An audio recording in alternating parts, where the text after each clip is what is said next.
Kumusta mga kasaliksik? Alam mo ba na mayroong mga water slides na kaysa magbigay saya at aliw sa mga tao ay nagdudulot pa ng kaba at takot sa mga ito? Kaya mula sa water slide na posibleng magdulot ng pagkaparalisa hanggang sa water slide na kumitil ng buhay ng napakadaming mga tao ay pag-usapan natin ang 10 pinakamapanganib na water slide sa ating mundo. Kaya kung handa ka ng malaman ng mga ito ay simulan na natin. Number 10, Aqua Loop. Maniniwala ka ba kung sasabihin ko sa iyo na mayroong water slide na kahit pa sobrang saya kung ngayong susubukan ay maaari namang magdulot ng peligro kung saan posibleng maparalisa ka? Ang water slide nito ay ang Aqua Loop kung saan kaysa normal na slide ay isa-isa lamang na tao ang pwedeng gumamit nito. Kung saan kakailanganin mong tumayo sa loob ng slide at hintayin na bumukas ang iyong kinatatayo ang palapag na magiging dahilan para mabilis kang bumagsak at dumula sa slide.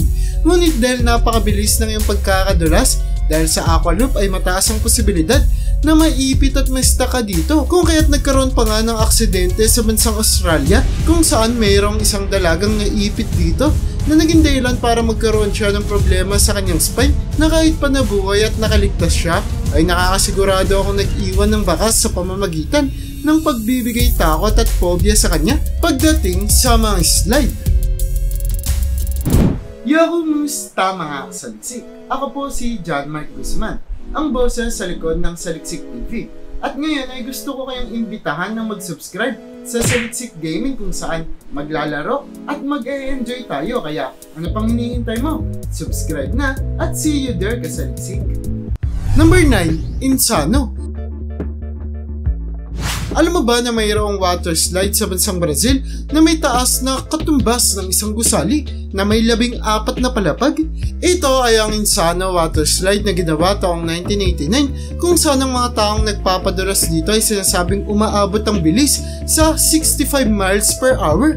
Kung kaya't 5 segundo lamang ang kakailanganin ng sumasakay dito para madating ang ilalim mula sa pinakaitaas. At dahil sa sobrang bilis nito, ay nagiging dahilan nito para umangat at lumipad pa ang mga taong sumasakay dito. Nagiging dahilan nito sa sobrang pagkatakot ng mga tao.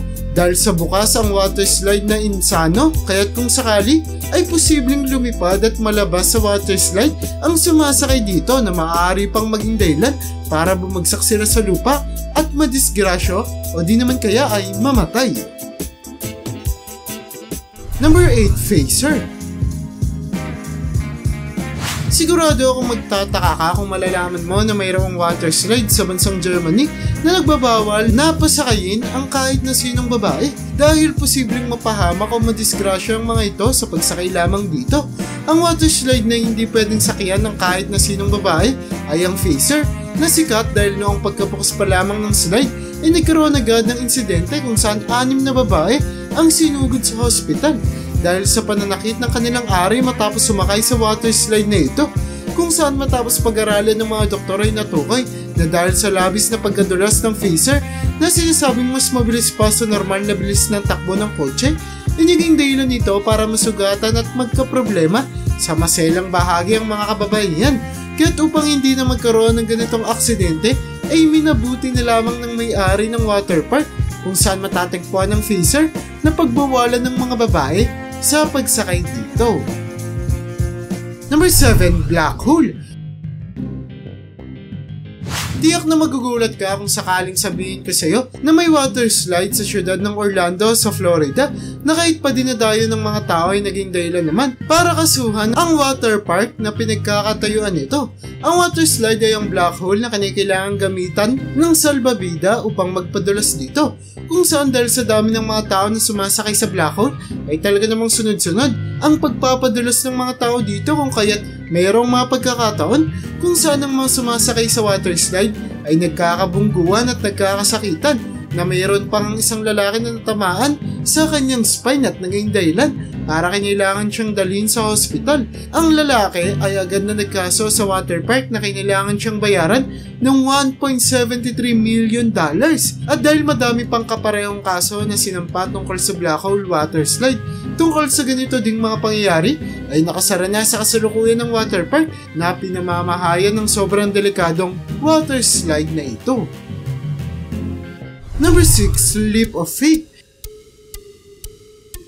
Paano kung sasabihin ko sa iyo na mayroong water slide sa bansang Bahamas na hindi lamang ang takot mula sa taas nito ang dapat mong lagpasan, kundi pati na rin ang takot mula sa mga pating na posibleng umatake sa iyo habang ikaw ay nagpapadulas.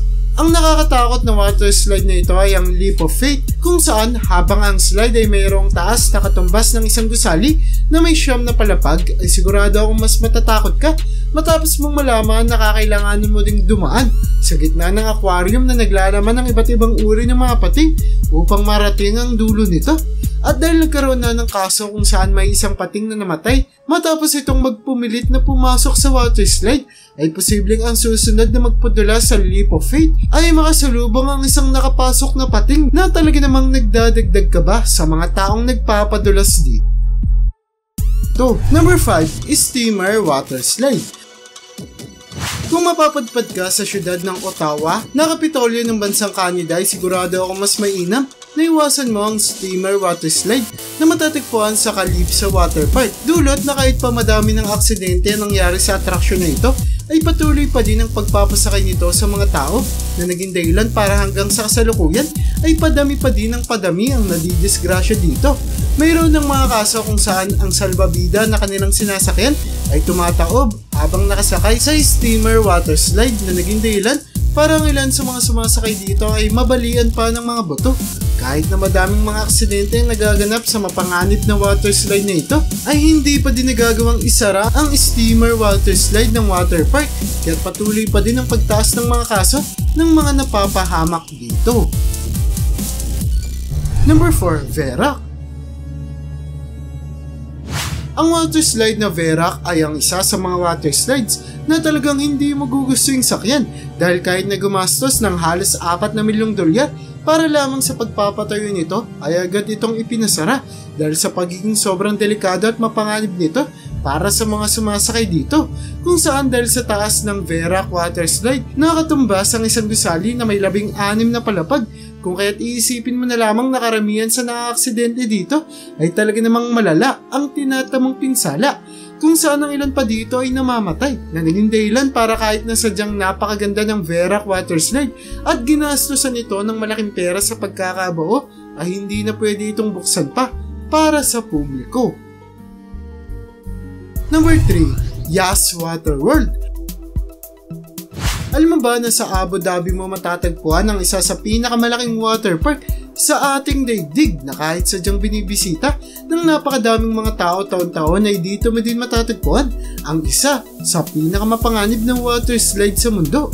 Ang mga water slides sa Yas Water World sa Abu Dhabi ay open water slides, kung kaya't pag napalakas ang pagkakadulas mo dito ay talaga namang posibleng lumagpas sa gilid at lumipad palabas na maaaring magdulot ng terribleng aksidente sa sumasakay dito, kung kaya't sinasabi na kakailanganin mo ng tibay ng loob kung sakaling naisin mong subukin ang water slides dito. Number 2, Cedar Point Water Park.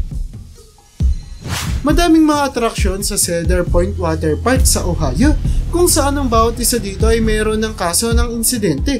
Ngunit ang pinakasikat at pinakadapat mong katakutan sa mga ito ay ang water slide na tinatawag na Shoot the Rapids, kung saan kahit nakabubukas lamang nito taong 2010 ay nagkaroon agad ng insidente noong 2013 na naging dahilan para ipasara ito.